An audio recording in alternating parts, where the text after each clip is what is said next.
Fala galera, tudo bem? Eu me chamo Fábio Rosato, sou professor de informática aqui no Rico Domingues e a gente vai começar agora o módulo de Windows. Sistema operacional então que com certeza é o que mais aparece nas provas e que a gente tem que ficar mais atento porque traz aí muitas características e muitas particularidades.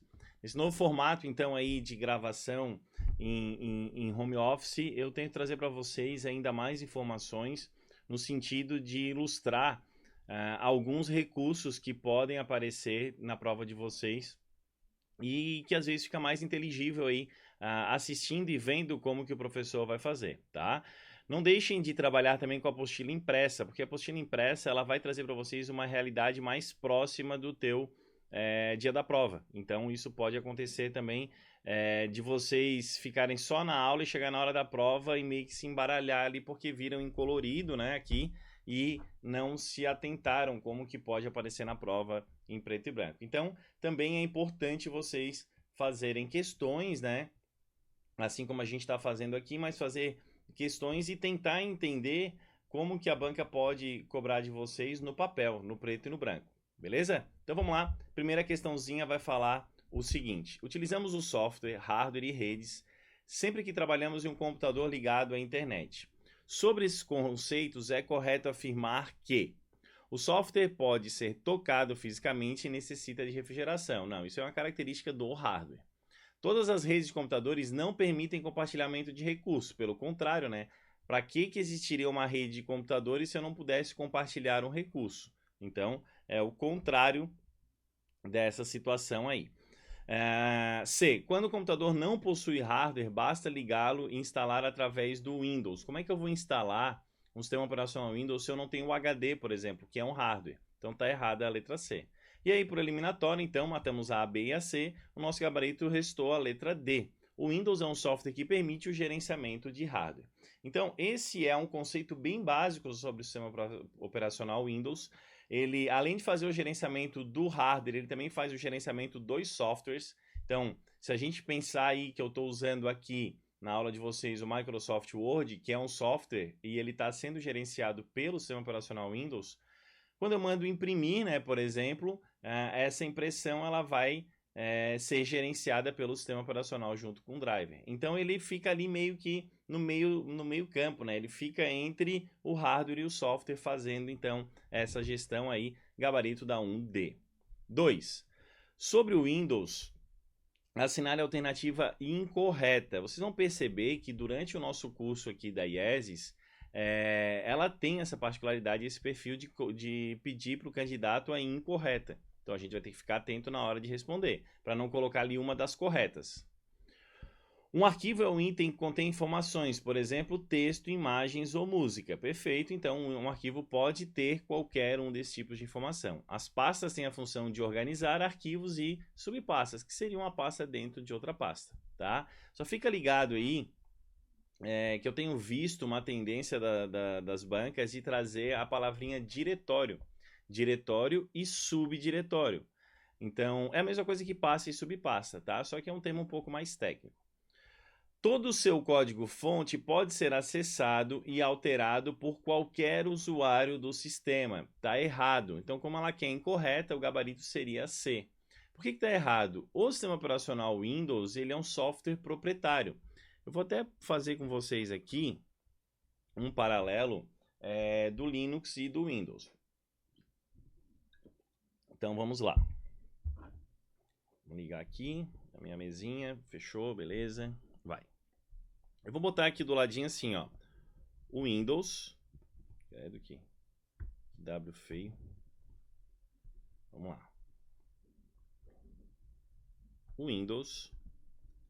E do lado de cá eu vou colocar então as particularidades do Linux.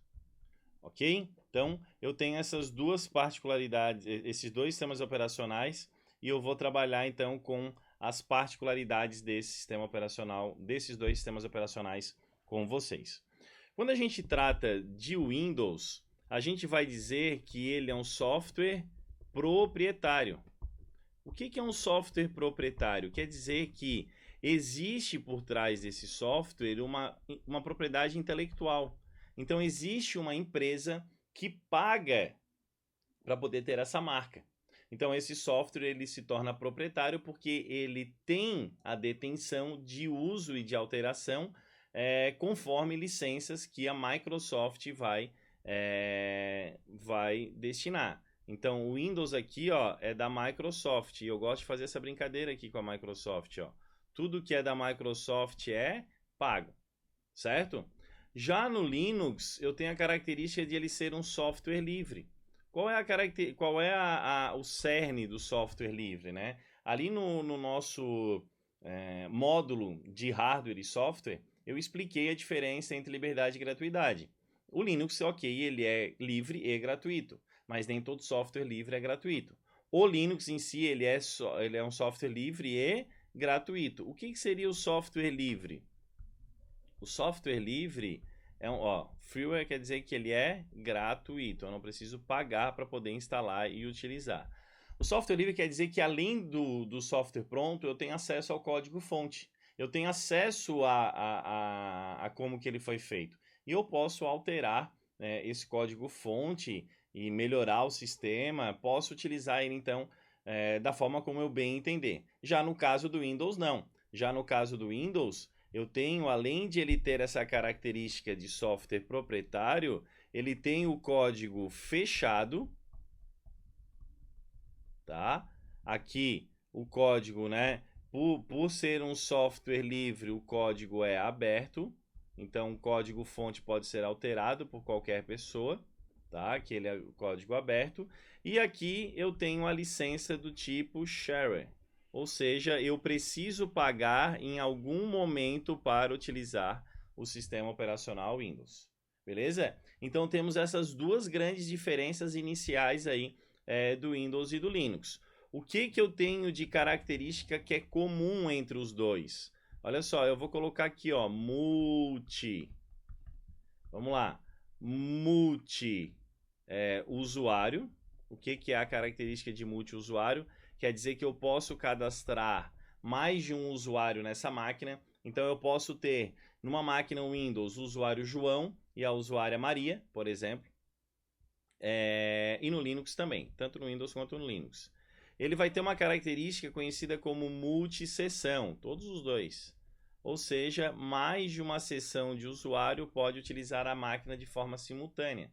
Então, exemplo, né? Eu estou usando o computador aqui e daí o Joãozinho chega para mim e fala assim: pô, Fábio, eu preciso pegar um arquivo dentro da minha biblioteca. Eu não tenho acesso à biblioteca do Joãozinho. Eu não preciso fazer logoff, eu não preciso sair da minha conta. Eu simplesmente vou na opção de trocar o usuário e faço essa troca de usuário aí. A minha sessão de usuário, ela fica utilizando recursos da máquina, fica aberta exatamente como estava anteriormente. O Joãozinho acessa o usuário dele e pega os arquivos que ele quiser.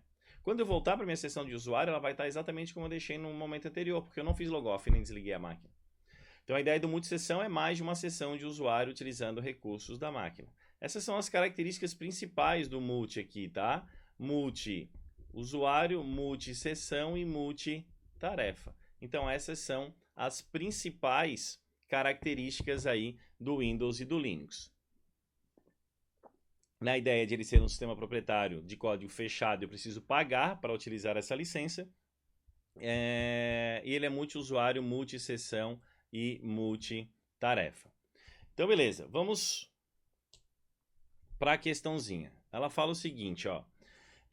Todo o seu código-fonte pode ser acessado. A letra B a gente já tinha visto, então ela é correta. A letra C. Todo o seu código-fonte pode ser acessado e alterado por qualquer usuário do sistema. Se eu quero a incorreta na 2, é esse o meu gabarito. O código-fonte do Windows não é acessível ao usuário. Ele tem acesso somente ao programa pronto. Quando se abre programas ou pastas, eles são exibidos sobre a área de trabalho. Nela também é possível colocar itens como arquivos, pastas e organizá-los como quiser. Perfeito. Então eu tenho aí 3 conceitos sobre o Windows válidos e um dos conceitos então é o errado, que é o que torna nossa alternativa nessa questão, letra C na 2. 3. Sobre o Windows, assinale a alternativa incorreta. Novamente aí, incorreta. Possui uma licença paga. Perfeito. É uma família de sistemas operacionais desenvolvidos, comercializado e vendido pela Microsoft. Lembrar desse S da Microsoft ali com um cifrão, né? Nos PCs, o Windows não é o sistema operacional mais popular. Já pegou, né?